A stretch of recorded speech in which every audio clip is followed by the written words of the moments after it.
Supreme court ने आवारा कुत्तों के मामले में नया आदेश जारी कर दिया है और इस नए आदेश के बाद अब जो कुत्ते अलग अलग गलियों और चौराहों से उठाए जाएंगे उनको स्टेरलाइज करने के बाद वापस छोड़ दिया जाएगा।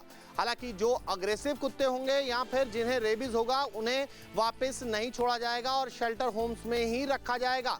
इसके अलावा अब ये दिल्ली एनसीआर का मसला नहीं रहा है और कोर्ट अन्य राज्यों को भी इस पूरे मामले में सुनेगा, यानी कि देशव्यापी स्तर पर इस पर एक नीति भी बनाई जाएगी। इस आदेश के आने के बाद जो डॉग लवर्स थे वो बेहद ही ज़्यादा खुश नजर आए हैं। वीडियो जर्नलिस्ट विकास राय के साथ मोहित बख्शी, न्यूज़ स्टेट। प्रयागराज में स्ट्रीट डॉग के वैक्सीनेशन और स्टरलाइजेशन के लिए कैंपेन चलाई जा रही है। इस वक्त हम लूकरगंज मोहल्ले में मौजूद हैं, जहां पर जो नगर निगम की टीम है और साथ ही एनजीओ की टीम भी है जो स्ट्रीट डॉग्स हैं उनको वैक्सीनेट करने का अभियान जो है वो चल रहा है। तो आप देखें यहाँ पर जो एक स्ट्रीट डॉग है उसको जो टीम है उसने पकड़ा है और एक तरह से उसको अब वैक्सीनेट, यहाँ पर देखें तो वैक्सीनेट किया जा रहा है। इस कुत्ते को इंजेक्शन लगाया जाएगा और ताकि जो रेबीज़ के लक्षण हैं वो कहीं से इनमें ना बचें और साथ ही इनको स्टरलाइज किया जाएगा, यानी नसबंदी की जाएगी ताकि संख्या ना बढ़े। तो इस तरह से पूरे प्रयागराज में जो है वो कैंपेन चलाई जा रही है।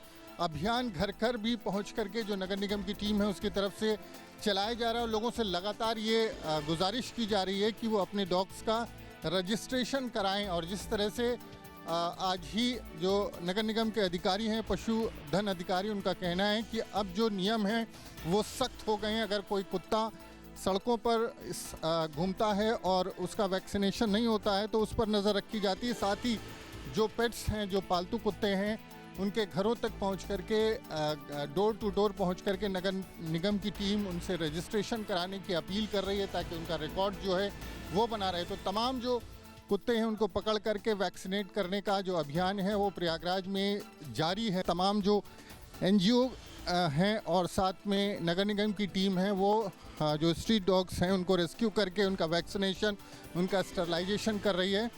और आंकड़ा जो सामने आया है 20,532 कुत्ते जो है वो 20 तारीख तक, 20 अगस्त तक उनका वैक्सीनेशन, जो स्ट्रीट डॉग्स हैं, वैक्सीनेशन और स्टरलाइजेशन किया जा चुका था और अब कुछ संख्या और बढ़ी है, लेकिन लगातार अभियान जारी है। तो देखिए किस तरह से जो एनजीओ के लोग हैं, जो नगर निगम की टीम है वो कुत्तों को पकड़ने का प्रयास कर रही है। हालांकि कुत्ते जब टीम को देखते हैं तो पहले से ही वहाँ से भाग जाते हैं, अलर्ट रहते हैं और इसके चलते उनको पकड़ना आसान नहीं होता। लेकिन सबसे हैरानी की बात यह है कि जो कुत्ते पालते हैं, जिनके पास पेट्स हैं, उनके घर पर जब नगर निगम की टीम पहुंचती है तो लगातार रजिस्ट्रेशन के लिए बहानेबाजी करते दिखाई देते हैं। प्रधानमंत्री नरेंद्र मोदी बिहार के गया जी में आए थे। गया जी में आने के बाद उन्होंने सभा को संबोधित किया। सभा को संबोधित करते हुए बिना नाम बताए हुए उन्होंने विपक्षी पार्टियों पर हमला किया। राहुल गांधी, तेजस्वी यादव, लालू प्रसाद यादव, अरविंद केजरीवाल पर, इतना तक नहीं, यहाँ तक कि लेफ्ट पार्टी पर भी हमला करते हुए कहा उन्होंने कि हमने एक ऐसा कानून लाने जा रहे हैं जो सब कानून के दायरे में रहे। प्रधानमंत्री हो, मुख्यमंत्री हो या फिर अन्य मंत्री हो, सबको रहना होगा। ये आरजेडी वाले, ये कांग्रेस वाले, ये लेफ्ट वाले इस कानून का विरोध कर रहे हैं। ये बहुत गुस्से में है और कौन नहीं जानता उनको किस बात का डर है। जिसने पाप किया होता है वो अपने पाप को दूसरों से छुपाता है, लेकिन खुद को भीतर से जानता है कि क्या खेल खेला है। प्रधानमंत्री ने साफ तौर पर कह दिया है कि घुसपैठियों से सावधान रहने की बिहार के लोगों की जरूरत है। वीडियो जर्नलिस्ट सत्येंद्र के साथ मैं ब्रजेश कुमार, यूपी, उत्तराखंड। मुख्यमंत्री ने आज नगर विकास विभाग की समीक्षा बैठक की। इस विभाग पर बेहद महत्वपूर्ण जिम्मेदारियां हैं।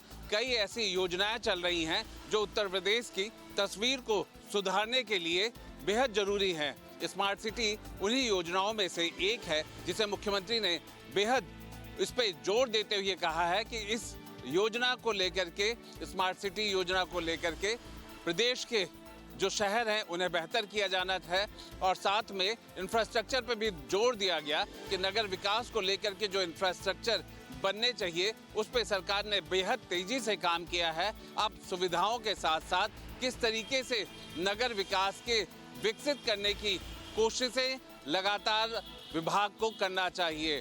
बसों की बात की जाए या फिर नगर विकास के दूसरे पहलुओं की बात की जाए, नगर निगम के कर निर्धारण की बात की जाए, उसके रेवेन्यू कलेक्शन की बात की जाए, इन सब पे मुख्यमंत्री ने इस पे बिना देरी किए काम करने को कहा गया है, जिससे जो टैक्स है वो बकाया ना रहे।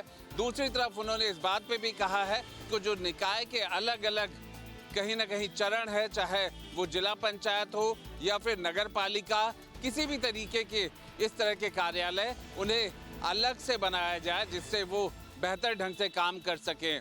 जिस तरीके से पॉल्यूशन को कम करने के लिए इलेक्ट्रिक बसों का इस्तेमाल किया जा रहा है, उसी तरीके से उनके चार्जिंग की व्यवस्था भी की जाए और आने वाले दिनों में लगभग 800 बसें और उत्तर प्रदेश में आने वाली हैं, जिनमें 200 बसें उत्तर प्रदेश की राजधानी लखनऊ में चलेंगी, बाकी 600 के करीब बसें अलग अलग बड़े शहरों में जाएंगी। कुल मिलाकर के इस समीक्षा बैठक में मुख्यमंत्री का कहना यही था कि उत्तर प्रदेश विकसित भारत का एक महत्वपूर्ण राज्य है, इस वजह से भी उत्तर प्रदेश को हर विकसित योजनाओं का लाभ लेना चाहिए, योजनाओं पे काम करना है और नगर विकास विभाग की समीक्षा में इस बात को भी साफ किया कि राजधानी समेत जितने भी महानगर हैं उन्हें और बेहतर से बेहतर सुविधाएं देनी है। वीडियो जर्नलिस्ट हरिराम के साथ आलोक पांडे, न्यूज स्टेट, लखनऊ। विधानसभा चुनाव 2027 में है और उसमें अभी बहुत वक्त बाकी है। राजनीतिक दल खुलकर चुनावी मोड में भले न दिखाई पड़ रहे हों, लेकिन तैयारियां अंदर अंदर शुरू हो गई। इस वक्त हम समाजवादी पार्टी कार्यालय के बाहर हैं। लगातार पोस्टर बैनर लगाए जा रहे हैं। पीडीए पंचायत, पीडीए पाठशाला, पीडीए बैठक, यानी जो पीडीए का फॉर्मूला है उसको लेकर समाजवादी पार्टी धीरे धीरे आगे बढ़ रही है। उसका जो संगठन है वो धीरे धीरे चुनावी मोड में काम कर रहा है। कुछ दिनों पहले समाजवादी पार्टी के तमाम लोगों ने पीडीए पाठशाला लगाई स्कूलों के मर्जर के खिलाफ, और उसके बाद अब पीडीए पंचायत शुरू होने जा रही है। चूंकि पंचायत चुनाव भी है, लिहाजा जो समाजवादी पार्टी का संगठन है वो लगातार जो पिछड़े दलित हैं उनको इकट्ठा करने की कोशिश कर रहा है। दूसरी तरफ की भी तस्वीरें हम आपको दिखाएंगे। पार्टी कार्यालय के बाहर तमाम पोस्टर लगाए गए हैं और दूसरी तरफ भारतीय जनता पार्टी जो है वो भी चुनावी मोड में एक हिसाब से कार्यकर्ताओं के साथ लगातार चल रही है। ऑपरेशन सिंदूर का पोस्टर उसके ऊपर लगाया गया है। राज्यसभा सांसद ने कहा है कि जो पहलगाम हमले में हिंदुओं के साथ नरसंहार हुआ उसको लेकर वो किताब लिखने जा रहे हैं। इस पोस्टर में बाकायदे राजनाथ सिंह सेना की वर्दी में दिखाई पड़ रहे हैं, नरेंद्र मोदी की तस्वीर है। यानी जो देशभक्ति का मुद्दा है उसे लेकर भारतीय जनता पार्टी धीरे धीरे आगे बढ़ रही है। उनके कार्यकर्ता, संगठन के लोग काम कर रहे हैं। तो चुनावी मोड में भले ही राजनीतिक दल ना दिख रहा हो, लेकिन अंदर खाने तैयारियां शुरू हो गई हैं। लखनऊ से वीडियो जर्नलिस्ट सफल हसन के साथ निखिल शर्मा, न्यूज स्टेट उत्तर प्रदेश। राहुल गांधी और तेजस्वी यादव की वोट अधिकार यात्रा भागलपुर पहुंच चुकी है। इस वक्त देखिए तस्वीरों में राहुल गांधी भीगते हुए इस वक्त जो है जनता के बीच में है। भागलपुर में जनता के बीच में इस वक्त राहुल गांधी तस्वीरों में आपको दिखाई देंगे। तेजस्वी यादव अभिवादन स्वीकार कर रहे हैं, राहुल गांधी अभिवादन स्वीकार कर रहे हैं। भरी बारिश में राहुल गांधी आपको यहाँ पर वोट अधिकार यात्रा निकाल रहे हैं। झंडा, बैनर आपको ग्राउंड जीरो से दिखाई देगा और इस वक्त भागलपुर में प्रवेश कर चुके हैं राहुल गांधी। 6 दिनों की यात्रा राहुल गांधी की हो चुकी है। सासाराम से निकली थी, सासाराम, औरंगाबाद, नालंदा और नालंदा के बाद जो है मुंगेर, मुंगेर के बाद भागलपुर यात्रा पहुंच चुकी है। और बारिश के बावजूद आप देखिए कि भीड़ बहुत ज़्यादा यहाँ पे आपको दिखाई देगी। इसके अलावा एक और बात बता दूं कि राहुल गांधी की सुरक्षा को लेकर भी जो है कांग्रेस ने गृह मंत्रालय को चिट्ठी लिखी और कहा है कि राहुल गांधी की सुरक्षा बिहार में बढ़ाई जाए। तो सुरक्षा को लेकर भी बेचैनी है, कहीं ना कहीं चिंता है कांग्रेस पार्टी में। तो दूसरी ओर राहुल गांधी जो है अपने कार्यकर्ताओं के बीच, जनता के बीच इस वक्त आपको भागलपुर में दिखाई देंगे। और हमारे ठीक बगल में तमाम जो नेता हैं, कार्यकर्ता हैं, वो भी पैदल चलते हुए नजर आ रहे हैं। बारिश के बीच में राहुल गांधी की यात्रा कितना आने वाले वक्त में फलदायक होगी ये तो देखने वाली बात होगी। लेकिन ग्राउंड जीरो से हमारे साथ आप लगातार उन तस्वीरों के बारे में आपको दिखा रहे हैं जिन तस्वीरों में आपको राहुल गांधी दिखाई देंगे। 6 दिनों की यात्रा में राहुल गांधी लगातार इसी तरीके से मुलाकात कर रहे हैं, चुनाव आयोग और केंद्र सरकार पर निशाना साधते हुए नजर आ रहे हैं। कैमरामैन जयराम यादव के साथ मोहित राज दुबे, भागलपुर। इलाहाबाद हाईकोर्ट के लखनऊ बेंच ने फौरी तौर पर मदरसों को राहत दिया है। खास तौर पे श्रावस्ती के मदरसों ने जिन्होंने याचिका दायर की थी कि उन्हें जब बंद किए गए तो उन्हें नोटिस नहीं दी गई सरकार की तरफ से और मदरसा बोर्ड की तरफ से, और इस वजह से उन्हें ये समय नहीं मिला कि वो सरकार के किसी भी आगे के एक्शन को वो जवाब दे पाते। जिस तरीके से कोर्ट में उन्होंने याचिका दायर की थी, कोर्ट ने फौरी तौर पर उन 30 मदरसों को जो कि श्रावस्ती से हैं उन्हें राहत देने का काम किया कि सरकार को उतना वक्त देना चाहिए था कि जिससे मदरसा संचालक उनका जवाब दे पाते। और अब ये देखना होगा कि आगे की सुनवाई क्या होती है या इस कानूनी पहलू का आगे किस तरीके से सरकार बढ़ती है। वीडियो जर्नलिस्ट हरिराम के साथ आलोक पांडे, न्यूज़ स्टेट, लखनऊ। देखिए, जैसा दावा किया जा रहा है कि 2026 के अंत तक ऋषिकेश कर्णप्रयाग रेल लाइन जो नेशनल प्रोजेक्ट है, बहुत ही महत्वाकांक्षी प्रोजेक्ट है, सामरिक महत्व से भी, धार्मिक और पर्यटन के महत्व से भी, वो 2026 में शुरू हो जाएगा। जिस दिन ये प्रोजेक्ट शुरू हो गया, यहाँ इस पटरी पर रेलगाड़ियाँ दौड़नी शुरू हो गई तो बद्रीनाथ की यात्रा बहुत आसान हो जाएगी, हेमकुंड साहिब की यात्रा बहुत आसान हो जाएगी। आप सीधे ऋषिकेश से कर्णप्रयाग तक बाय ट्रेन आ सकेंगे और यहाँ से टैक्सी से आगे जा सकेंगे। तो मैं यहाँ पर जो ये आखिरी स्टेशन है कर्णप्रयाग में, और तकरीबन 1 दर्जन स्टेशन ऋषिकेश से लेकर के यहाँ तक इसमें बनेंगे। और ये आप देख सकते हैं कि जो 2 इधर सुरंगें हैं, जो टनल इधर हैं, ये रेलवे की टनल हैं। ये रेलवे के यात्रियों के लिए, पैसेंजर्स के लिए यूज होगी। और ये जो नीचे फाउंडेशन है जो अभी बिछाया जा रहा है, ये जो फाउंडेशन है, ये रेल की पटरियाँ इस पर बिछने वाली हैं। रेल की पटरियों से यहाँ से ट्रेन निकलेगी। और जैसे मैंने बताया कि ये 2 सुरंग, जो 2 टनल हैं, ये पैसेंजर ट्रेन जो चलेंगी, जो यात्रियों के लिए ट्रेन चलेगी, जो एक नेशनल प्रोजेक्ट बन रहा है, तो ये उनके लिए होगी। और ये फाउंडेशन है, इस पर रेल पटरी बिछ जाएगी। ये जो 3 टनल आप दाहिनी तरफ देख रहे हैं, ये सामरिक महत्व की टनल है। ये चूँकि हमारा इधर जो एरिया है, ये पूरा का पूरा माणा के आसपास, यानी बद्रीनाथ से आगे इधर बढ़ते हैं या रैनी की तरफ से मलारी की तरफ बढ़ते हैं, तो ये चाइना बॉर्डर लगता है। तो इसीलिए ये 3 सेपरेट टनल रखी गई हैं। ये सामरिक महत्व की होगी और ये केवल सामरिक महत्व के लिए ही प्रयोग की जाएंगी। अभी इस प्रोजेक्ट को 2026 के लास्ट में शुरू होने की बात कही जा रही है। ये नेशनल प्रोजेक्ट है और इस पे भारत सरकार हज़ारों करोड़ रुपए खर्च कर रही है। और इसके 3 फ़ायदे होंगे। एक फ़ायदा होगा कि जो धार्मिक महत्व से लोग यहाँ आते हैं, धार्मिक यात्रा पर आते हैं, उनके लिए बहुत महत्वपूर्ण ये प्रोजेक्ट होने वाला है। दूसरा, जो पर्यटन के लिए आते हैं, जैसे ओली है, चमोली में ओली है और इसके आसपास जितने भी क्षेत्र हैं, यहाँ राजधानी गैरसैंण है, इधर अभी 2-3 दिनों तक सत्र चलता रहा। तो ये सारी इन सब के लिए ये नेशनल प्रोजेक्ट बहुत फलदायी साबित होने वाला है।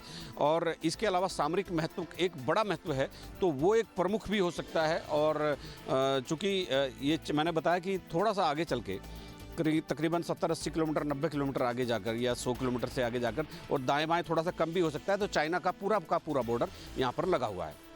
अपने सहयोगी कैमरामैन सुनील कुमार के साथ न्यूज़ स्टेट के लिए कर्णप्रयाग से अजीत सिंह राठौर। उत्तर प्रदेश सरकार में पर्यटन एवं संस्कृति मंत्री हमारे साथ हैं। एक बहुत महत्वपूर्ण विषय कि कल आपके सहयोगी दलों ने एक साथ बैठक की दिल्ली में, उसमें संजय निषाद भी थे, ओम प्रकाश राजभर भी थे, अपना दल भी था। संजय निषाद यहाँ तक दावा कर रहे हैं कि जो पिछड़ों को जो है रिजर्वेशन देने की बात, अगर जो रिजर्वेशन देने की बात है निषाद को, वो भारतीय जनता पार्टी के, हम तो धरने पर भी बैठ सकते हैं। कुछ तालमेल में गड़बड़ी है क्या? कोई सामंजस्य में न कमी है, न आपस में सद्भावनाओं में कमी है। हम सब इकट्ठे हैं, एनडीए के घटक दल, कहीं भी कोई असंतुष्ट हो ही नहीं सकता। हम सब एक हैं। जहाँ तक जो बातें कहने वाली बातें हैं, वो आप भी जानते हो, संजय प्रसाद जी हों या अन्य जो दल हमारे साथ हैं, सहयोगी दल हैं, संजय निषाद जी हों, ओम प्रकाश राजभर जी हों, अपने आशीष पटेल जी हों, सभी का एनडीए के घटक दल हैं। सभी का सहयोग, सभी की निष्ठा और सभी की एकजुटता में कोई प्रश्न नहीं लगा सकता। जहाँ तक अन्य बयानों की बात है, हर एक को अपनी पार्टी चलानी है, हर एक को अपना वोट बैंक साधना है, हर एक को अपना अगले मजबूती के साथ अपने को प्रोजेक्शन करना है, हर एक को ज़मीन पर उसका जन प्रभाव, जन आधार कैसे बढ़े, इसके लिए सारे उपक्रम चलते रहते हैं। ये कोई ऐसी गंभीर बात नहीं है जिसके कहीं कोई चिंता करने वाली बात हो।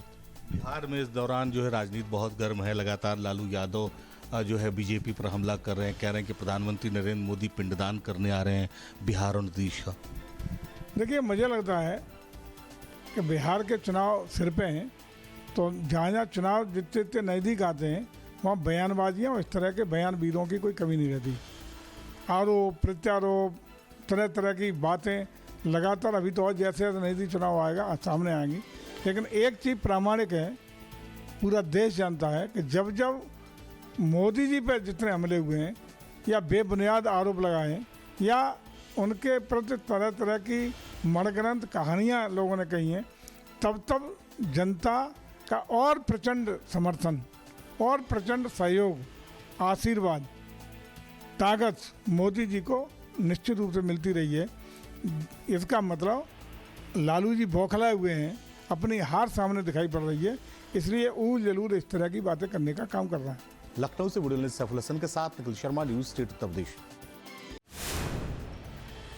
यमुना लगातार उफान पर है और अभी भी यमुना खतरे के निशान से ऊपर बह रही है, लेकिन देर रात से देखा जाए तो कुछ पॉइंट जो है यमुना का जो जलस्तर है वो नीचे गिरा है। प्रशासन का कहना है घबराने की जरूरत नहीं है, पैनिक होने की जरूरत नहीं है। अब यमुना का जलस्तर कम होने वाला है, तो धीरे धीरे यमुना का जलस्तर कम होने लगा है। इस समय हम विश्राम घाट पर हैं। ये तस्वीरें देखिए, जो श्रद्धालु यहाँ पर आ रहे हैं वो जल में ही खड़े होकर आत्मन और पूजा करते हुए दिखाई दे रहे हैं। यमुना के जो सभी घाट है वो पूरी तरह जलमग्न हो गए। ये तस्वीरों में देखिए, ये विश्राम घाट की ये तस्वीर है, अपने आप में अलग है। जो यहाँ पर तस्वीरें दिखाई दे रही है आपको साफ दिखाई दे रहे हैं। महाराज जी, क्या लग रहा है, अब कुछ पानी कम हुआ है? हाँ, पानी कम नहीं है, 1 फुट पानी उतर गया है। तो प्रशासन की तरफ से यहाँ कुछ लोग आ रहे हैं या नहीं आ रहे हैं? अभी भी नहीं, प्रधानमंत्री तो खूब आ रहे हैं, आदमी तो खूब आ रहे हैं, लेकिन फिर भी मेला हल्का है। श्रद्धालु आए, कहाँ से आए भैया? हम महाराष्ट्र से भैया। कितने लोग आए? हमारे यहाँ से 50 लोग आए हैं। अच्छा अच्छा, तो क्या यमुना स्नान करने आए कैसे? नहीं नहीं, यमुना को देखने आता, ये तो बहुत बड़ा भाव है यहाँ पर नहाने के लिए। क्या नाम है भाई साहब? हमारा नाम अरविंद पाठक है साहब, चतुर्वेदी। क्या कैसे हालात है पानी के? यमुना जी में खूब आनंद आ रहा है, यमुना जी का रस बरस रहा है और बहुत आनंद आ रहा है हमको भैया। लोग किस तरीके से प्रसन्न भी नजर आ रहे हैं। उनका कहना है कि जो गंदगी यहाँ दिखाई देती थी, जब पानी यमुना में आया है तो अब स्वच्छ और निर्मल जो यमुना है वो अपने स्वरूप में आ गई है, वो अपने घाट पर आ गई है, ऐसा यहाँ के स्थानीय लोगों का कहना है। लेकिन कुछ जगह ऐसी है जनपद में जहाँ बाढ़ जैसे हालात हो गए, जहाँ प्रशासन राहत सामग्री समय से पहुंचा रहा है और लोगों की मदद के लिए पूरी तरह अलर्ट है। लेकिन ये तस्वीर अपने आप में अहम है कि देखिए किस तरीके से लोग जो जल में ही श्रद्धा है उनके अंदर और माँ यमुना की यहाँ आचमन और पूजा करते हुए दिखाई दे रहे हैं। क्या नाम है भाई साहब? श्रीकांत शास्त्री। कैसा लग रहा है अब इस समय जो यमुना का जल है? यमुना ये पवित्र लग रहा है और जो भी आ रहा है बाहर से तीर्थ यात्री को प्रसन्न हो रहा है कि ऐसा ही जल रहे। यमुना जी में हमेशा निर्मल और स्वच्छ, तो लोगों की भावना जागृत होती है। ये तस्वीरें अपने आप में अहम है। लोग श्रद्धा के बीच माँ यमुना की आरती और पूजा अर्चना यहाँ करते हुए दिखाई दे रहे हैं। लेकिन कुछ इलाकों में बाढ़ जैसे हालात है, प्रशासन पूरी तरह अलर्ट और मुस्तैद नजर आ रहा है। धाराजी सारस्वत, न्यूज स्टेट, मथुरा। हम इस समय मौजूद हैं यमुना किनारे। यहाँ पुस्ता बाढ़ के पास देर रात जिस तरह पानी आया था, पानी आने से जो फसल है किसानों की वो पूरी तरह बर्बाद हो गई। सब्जी की फसल बताई जा रही थी, यहाँ लगभग 15 एकड़ जो फसल थी सब्जी की वो पूरी तरह बर्बाद हो गई, क्योंकि पानी पुस्ता तक यहाँ चढ़ गया था, जिसके बाद देर रात पानी उतर गया। लेकिन जो यहाँ की फसल है, सब्जी, घिया, कई अन्य फसलें बताई जा रही थी जो पूरी तरीके से नष्ट हो गई हैं। 15 एकड़ जमीन जो सब्जी की यहाँ फसल हो रही थी, कई घर यहाँ झुग्गी झोपड़ी लगाकर सब्जी जो माली थे यहाँ जो काम कर रहे थे उनकी जो फसल थी वो पूरी तरीके से नष्ट हो गई। हालांकि यहाँ कुछ लोग हैं, इनके पास प्रशासनिक अधिकारी भी मौके पर पहुंचे थे और इनसे बात भी की गई थी। तो ये आपने यहाँ सब्जी लगा रहे हैं, कितना परिवार यहाँ रहता है आप लोगों का? कम से कम 30-35 लोग होंगे। किस तरीके से पानी से निकले बाहर? तो कैसे? टीप से खाट घेर के उसी पे बैठ के निकाले। अच्छा, ट्यूब से और खाट से, चारपाई से? हाँ, चारपाई से निकाले। किस चीज की सब्जी हुआ करती थी यहाँ? ये परमल है, घिया है, करेला है, मूंजी है, धान की फसल है। तो प्रशासनिक अमला आया, प्रशासनिक अधिकारी के मौके पर पहुंचे? कोई भी ना आया। कोई आपके खाने पीने की व्यवस्था? कोई ना व्यवस्था भैया, यहाँ कोई भी ना। काम वाले बेचारे आते हैं, वही पानी सब, राशन पानी सब कुछ वही लोग देते हैं। देखिए, महिलाएं हैं, लगातार यहाँ सब्जी का काम करती हैं, सब्जी यहाँ उगाई करती हैं। हमारे साथ कुछ और लोग हैं, कुछ और किसान हैं, हम उनसे बात करते हैं। आपका क्या नाम है और क्या मतलब पानी आने से आप लोग क्या समस्या होती है? समस्या हमारी फसल खत्म हो जाती है। हाँ, और सब्जी सब नष्ट हो गई। सब्जी क्या क्या होती है? परमल है, घिया है, बैंगन है, करेला है, तोरई है, मिर्च है। नोएडा, दिल्ली एनसीआर में लगातार जो सब्जी के दाम होते हैं वो कहीं ना कहीं आसमान छूते हुए नजर आते हैं। हालांकि अभी फिलहाल जो फसल है नष्ट हो गई है, लेकिन अभी कहीं ना कहीं राहत की सांस लेते नजर आए क्योंकि पानी देर रात कम हुआ है। लेकिन फसलों का काफी किसानों का नुकसान हो गया। अब देखना है प्रशासनिक अमला किस तरीके से किसानों को राहत देता नजर आता है। नोएडा से तरुण भड़ाना, न्यूज स्टेट, उत्तर प्रदेश। नासिक में हो रही बारिश से आप देख सकते हैं गोदावरी नदी कितने उफान में है और पूरे जो हमारे पीछे आप मंदिर देख रहे हैं, देखिए पूरी तरह से ये मंदिर बाढ़ की चपेट में आ गए हैं और इन मंदिरों में देखिए बाढ़ का पानी पूरी तरह से भर चुका है। नासिक के गंगापुर बांध से लगातार 2 दिनों से कई बार बाढ़ का पानी छोड़ा जा चुका है और अभी तक कम से कम 50 से लेके 5000 क्यूसेक प्रतिदिन के हिसाब से पानी छोड़ा जा रहा है। लेकिन आप देखिए, और मौसम विभाग के द्वारा नासिक में ऑरेंज अलर्ट भी जारी किया गया है। मौसम विभाग द्वारा नासिक में 3 दिनों तक भारी बारिश की चेतावनी दी गई है। आपने नासिक जो कि पश्चिम भारत में आता है, लेकिन अगर हम महाराष्ट्र के दृष्टिकोण या क्षेत्रफल के हिसाब से देखें तो उत्तर महाराष्ट्र का ये प्रमुख शहर कहा जा सकता है। नासिक से धुलिया, जलगांव, भुसावल या प्रमुख व्यवसाय उद्योग इसी जगह से चलते हैं और इसी जगह से हम देख सकते हैं हर 12 साल में इस जगह पे महाकुंभ का आयोजन किया जाता है और 2 साल के बाद आने वाले 2027 में इसी जगह पे महाकुंभ का भव्य आयोजन किया जाएगा, जिसके लिए करोड़ों रुपए का बजट आता है। और अगर हम इसको महाराष्ट्र की दृष्टि से देखें तो ये महाराष्ट्र का चौथी सबसे बड़ी महानगर पालिका वाला शहर भी है। मतलब मुंबई के बाद, मुंबई, पुणे, नागपुर के बाद चौथा नंबर नासिक शहर का ही आता है। देख सकते हैं मेरे पीछे जो पंचवटी के किनारे आपको ये घर दिख रहे होंगे, इन पूरे घरों में बाढ़ का पानी भर चुका है। 2-3 दिनों से ये पूरा पंचवटी का इलाका बाढ़ की समस्या झेलता हुआ नजर आ रहा है। वीडियो जर्नलिस्ट महेश थोरात के साथ। इस समय हम गाजियाबाद के लोनी में हैं और लगातार यमुना का जलस्तर लगातार बढ़ रहा है। आप तस्वीरों में एक बार देख सकते हैं, यहाँ आसपास के जो इलाके हैं यमुना के पानी से प्रभावित हो रहे हैं। लोगों को एहतियात के तौर पर जो लोग यहाँ पर रह रहे थे उनसे जगह खाली कराई गई है। मेरे साथ कुछ लोग हैं, सीधा उनसे बात करते हैं। भाई साहब, कितने दिन से ये समस्या आ रही है और लगातार जो जल स्तर है वो बढ़ रहा है? आसपास के इलाके देखे जा रहे हैं कि ये घर खाली पड़े हैं, किस तरीके से खाली कराए गए हैं? उन लोगों को प्रशासन द्वारा कहाँ भेजा गया है? सबको पुश्ते पे लाया गया, सुविधा पूरी दी गई है और पानी अगले दिन उतर ही गया हमारे यहाँ। ऐसी कोई समस्या ना भाई। नुकसान किसानों का तो नुकसान है बढ़िया। हाँ, तो अभी जो इस टाइम स्थिति में जल देखा जा रहा है वो एक दिन पहले उससे ज्यादा जल था। हाँ, पूरा जला, ये पूरा भर रहा। जितने मकान है सब में पानी है। तो आसपास के जितने भी इलाके हैं जो यमुना के जल से प्रभावित हो गए, टोटल इलाके प्रभावित है जल से। तो जैसे आया था पानी तब घुसा है पानी, अब तो उतर गया पानी। वैसे फिलहाल तो अब उतर रहा है पानी। अब मैंने देखा कि आसपास के जो घर हैं वो खाली करा लिए। हाँ वो तो खाली तो हमें खुद ही करते जी, गौर कर क्या करते, घरों के अंदर देखो तुम अभी 5-5 फुट पानी तकरीबन कुछ मकानों में उधर की तरफ। एक बार आपको ग्राउंड जीरो की रिपोर्ट मैं दिखाना चाहूँगा। तो देखिए आसपास के जो इलाके हैं वो यमुना के जल से प्रभावित हुए हैं। तो एक बार अपने कैमरा पर्सन से कहूँगा एक बार तस्वीरें आपको दिखाएं। तो तस्वीरों में आप देखिए इधर जितने भी घर हैं ये सब जल मगन हो चुके हैं। यहाँ चारों तरफ जल ही जल आपको दिखाई देगा। एहतियात के तौर पर प्रशासन ने ये घर खाली करा लिए हैं, जिससे अगर कोई फंसता हो, किसी को किसी तरीके की समस्या ना आए, उसको देखते हुए फिलहाल ये घर खाली करा लिए गए हैं। पर फिलहाल जो बात करें यमुना के जल की तो फिलहाल कम है, पर जो स्थानीय लोग बता रहे हैं 2 दिन पहले इतना जल था कि जो मकान थे वो काफ़ी डूब चुके थे। फिलहाल जो जल है फिलहाल कम नज़र आ रहा है। तस्वीरें आपके सामने हैं जहां जो आसपास के इलाके हैं वो यमुना के जल से फिलहाल प्रभावित होते दिखाई दे रहे हैं। वीडियो जर्नलिस्ट अमित के साथ सोनू अरोड़ा, न्यूज स्टेट उत्तर प्रदेश।